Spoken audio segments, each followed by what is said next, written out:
What's good, YouTube? It's your man Focus. We are here live. I've saved lives. This is the one, man. 4A Men's State Championship.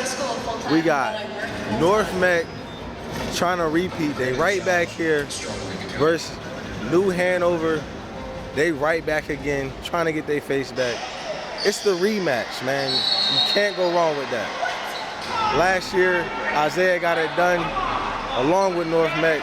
Isaiah in big moments, big shots, but this year it's up to Chad, Austin, and Carson, man. Look, New Hanover strong, but y'all know who I'm rocking with. Shout out to North Meck. Shout out to all the Charlotte supporters, man. I love y'all. Y'all already know what to do. Like the video, subscribe to the channel, and I'll see y'all on the other side, gang.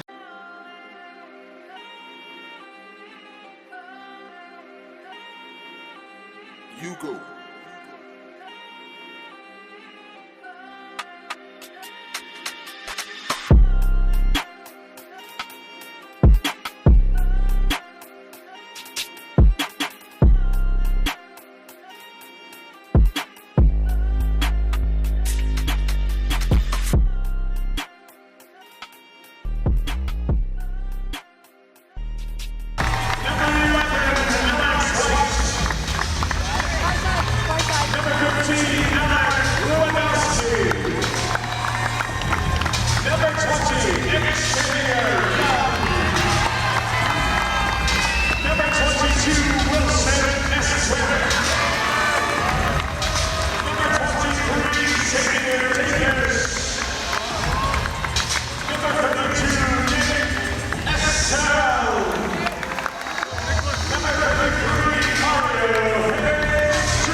I tell them all the time, chop wood, and one play at a time. And these guys, they bought into it. We also knew at the end of the first quarter, I mean, they came out smoking. They were unbelievable.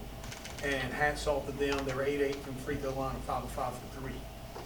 But we were like, there's no way they can keep shooting like that. And I don't know that we've given up 31 points in a quarter since I've been at North. But that was unbelievable what they did offensively. But we tightened up defensively, and all 3 of these guys made big plays. I mean, one of the biggest plays in the game, Chad had the fast break, got down to the paint, tossed it back behind to Ashton, and Ashton hit that 3. That was a huge play for us. Chad could have went and got the 2, but being unselfish is who we are, and I'm just proud of all these guys. Questions? The Hanover players said before y'all came in that they might have gotten a little bit kind of complacent with the league. Did you kind of feel that from them? Were they kind of just on back their heels maybe when you're making that comeback? Like Coach said, we just chop wood. I feel like once we start getting a little bit more stops and getting our rhythm on offense, it kind of, for them, kind of closed in a little bit, a little more shots with more. You had to think about it a little bit more. So in that way, yeah, I feel like, yeah. Yeah, I would also say, when we was just chopping wood, coming back, we just bought in, stayed solid on defense, and we just rotated. And then our biggest problem was just rebounds, so we made it primarily just get every defensive rebounds and limited to 1 possession. Yeah, Coach always tells us to stay even kill, so not too high, not too low. I feel like Hanover might have got too high, and we stayed here, so staying there and maintaining. That's what we did. But I was really concerned there at the start of the third quarter, because we definitely talked about our rebounding in the first play of the third quarter. They got like 4 offensive rebounds. I'm like, hey, were y'all listening in the locker room or what there? But then after that, we did a great job of limiting them to one shot. All you guys, you got to go back over 35 years, the last time a Charlotte area school repeated as North Carolina 4A state champions. So what does this mean for the school, for this accomplishment? Yeah, I feel like it's really big, especially, coming. We had a really, I feel like last year we had one of the greatest teams in CMS history.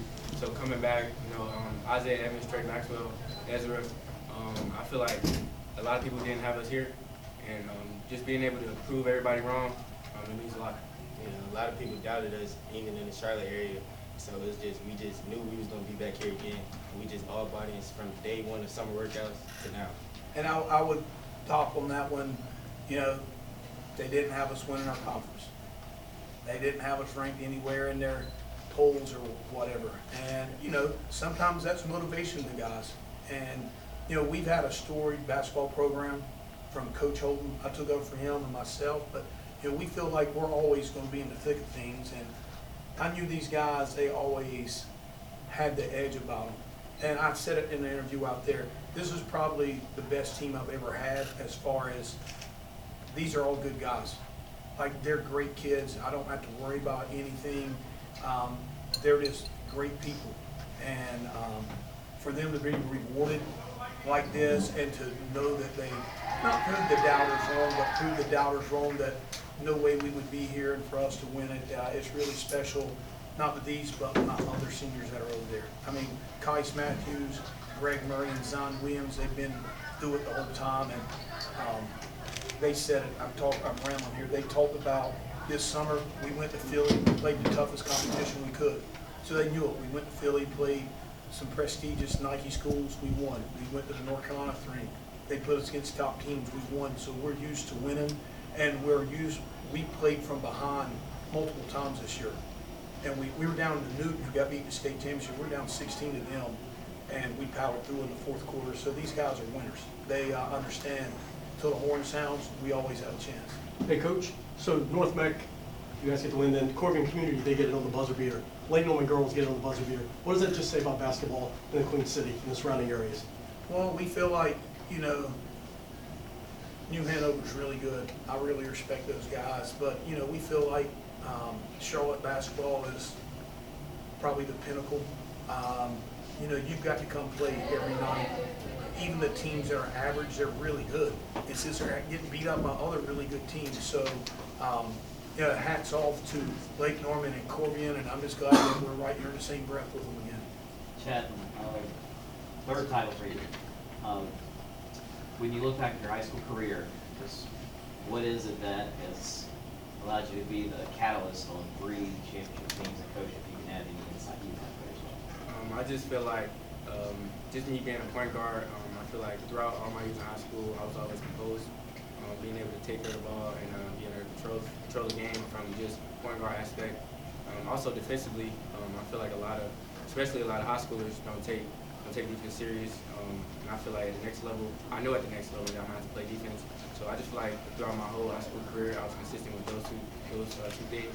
And Emphasize a little more come. Coach, how do you go now into the offseason not having obviously these 3 guys compared to last season just missing Isaiah? Well, actually, we missed Isaiah and Trey. They were both All-State guys, but hey, this group is special. Every group I feel like is special, but the expectation is the expectation for next year also. I got 7 guys coming back. My JV team was undefeated, and these guys have mentored those guys of what is expected. Isaiah and Trey, before Isaiah and Trey, Jordan Crawford and Davion Cunningham, those guys mentored them, and we feel like we're a big family, and they all come back to the summer, and they push our younger guys into who we're going to be and what we need to do to compete. So we'll get back after it here in another week. We'll be ready to roll again. Carson and Ashton, occasionally, like a championship team, especially in 4A, will like lose their conference tournament, and for whatever championship, for whatever reason, that like refocuses them. What did that loss do for you guys? Because you got to face Chambers again, and then now winning the title for a 2nd year in a row. What happened to that week? Well, it's just we just didn't play our best that game in the conference championship. They got the best of us. It's a great rivalry, but I just feel like that just made us like turn the corner. We needed to reach that. We needed that to lock back in and focus on our main goal, which is the state championship. Yeah, sometimes a loss is needed, loss is a lesson. So I feel like we took that as a lesson and just bounced back from it. We back here again. Coach, you've seen New Hanover twice, obviously, the last 2 years. What's the hardest part about dealing with a team like that, and how are you guys able to kind of find a way? The thing with them, their guards are really good, but our guards are always really good. And last year, the Billings kid, I think that Billings played really well against us. He was really the factor in the first half. I mean, Kais got in foul trouble. We just struggled guarding him. And then we made an adjustment at halftime. But those guys, I mean, they play hard. They're like a carbon copy of us. They're a little bit bigger, but they're just tough kids who leave it on the floor.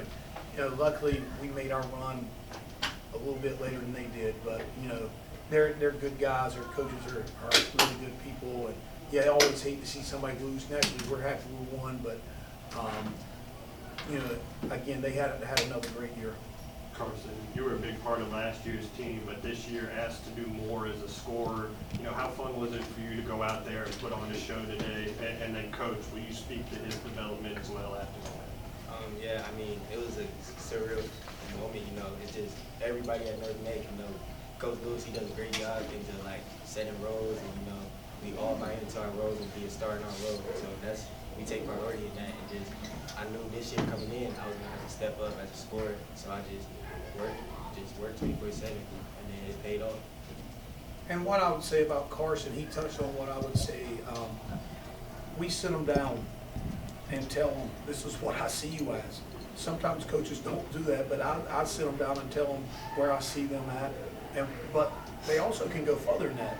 And Carson knew that we had Chad and Ashton and Isaiah and Trey last year. You're going to figure out, if you won't get on the floor, you're going to play defense. And then when they leave, it'll step up, and that's what happened. We knew that your third scorer is the key. That's the key to everything in basketball, because every good team is going to take your best player away. And so that third scorer is going to have to step up. And at times, Carson was our leading scorer, but he sold out early in the year to shoot a bunch of jumpers. And we were like, that's not who you are. You're a freaking slasher who is strong, and that sets up your three. He changed his game a little bit. He spent countless hours in the gym working on his craft and shooting, and it paid off here at the end of the year. And Morris Hill, there were some D1s that were on him. He's a high cadent. He wants to go into FPI.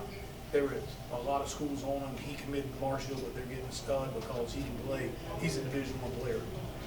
But, you know, all three of these guys have been excellent for me.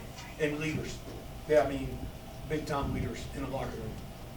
Ashton, how do you go about now next year? You're going to be by yourself in North without Carson and Chadlin. How do you feel about next year now going into your mentality? I still feel great. I know there's players that we still got in the locker room right now that's 7 juniors that we got coming back. They're ready. I'm telling you that every year up north, even when I leave, it's going to be players that keep stepping up and stepping up. And it's going to be new players in here every time. And it's going to be the same thing.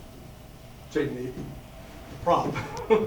Sir. Talk to me about it. What it's for? A lot of my friends back at home, my family, they be calling me Thanos, with the rings. So that's just what it stands for. Yes, sir. You know Thanos lost the second time. Let's not think about that. And the hat. Yeah, the hat too. Viking hat. Still. Trey Maxwell had it on last year. Okay. Flash red and blue Viking colors. And the one thing I'd say on all of it is I probably had 70 former players out there in the crowd. And, guys I grew up with, I hadn't seen, but also the 3 or 4 rows deep was all North Meck guys. And that's the one thing. These guys will be back next year. Coach Holden, who I took over for, started that. And I've tried to build on that, and we're a huge family. They support us through thick and thin. And I always had to say, thanks to all those guys for coming back and supporting us and making us who we are. Coach, you mentioned the height difference earlier. Far from your tallest team you ever had. You're young. He's been hurt, so we didn't start him he's been our starter all year long, but he's been hurt the last probably 2 weeks. And a hamstring, and we're like, you're gonna have to play. And if you can give us 2 minutes or 20 minutes, but we're a different team when he's out there. He is a city rebounder. And even if he's not leading us in rebounds, he's putting his body on somebody that allows the rest of us rebound. But the guy who stepped up the most this year for us rebounding, our guards knew we had to do it, but Ashton Pierce, man, at halftime, he was leading us in rebounding last year. He wouldn't even go near the paint. But he has changed, and that's what you got to add on to your game. And he's become a more complete player, and he's went out there and done a great job helping us out, knowing that we were smaller. And we can't always put Chad running in there because he's guarding other teams' best player or guard. So our other guards had to step up, and Ashton and Xavier Young have done an unbelievable job for us this year. All right, guys, thank you very much. Congratulations. Thank y'all. Appreciate it.